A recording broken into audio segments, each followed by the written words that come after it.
MotorWeek is made possible by TireRack.com, RockAuto.com, State Farm, and WeatherTech.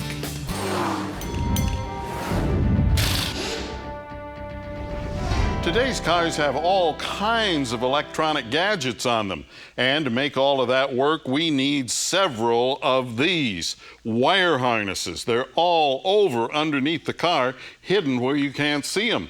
There are hundreds of wires, and one of the big problems is something like we see in this wire connector. It is corrosion, and corrosion like that could upset just about every circuit on the car. Now, if you're into do-it-yourself, what do you need to do? Well, first you have to know that there are various chemicals that can be used to treat specific problems, things from battery cleaner to electronics cleaners and all sorts of different things. Use the one that's designed for what you're trying to do. And don't forget that dielectric grease is your friend. Inside of a wire connector, it'll keep moisture out, and keeping moisture out will help prevent corrosion. Now, if you like to test things yourself, yeah, it can be fun, but remember, here we have an old-fashioned volt-ohm meter. Cannot be used on a modern car because it flows too much electrical energy through some of these electronic circuits, and it could damage the electronics.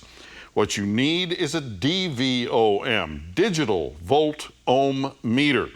They produce a different way of testing so that they don't damage electronic parts.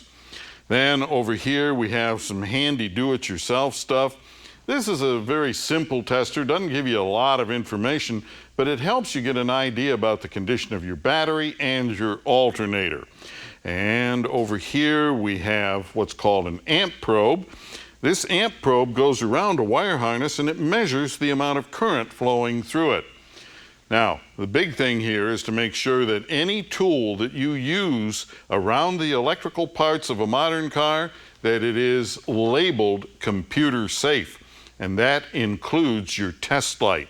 Your old-fashioned test light, throw it in the trash. It can do a lot of damage to a modern electronic circuit. And if you have a question or comment, drop me a line right here at MotorWeek.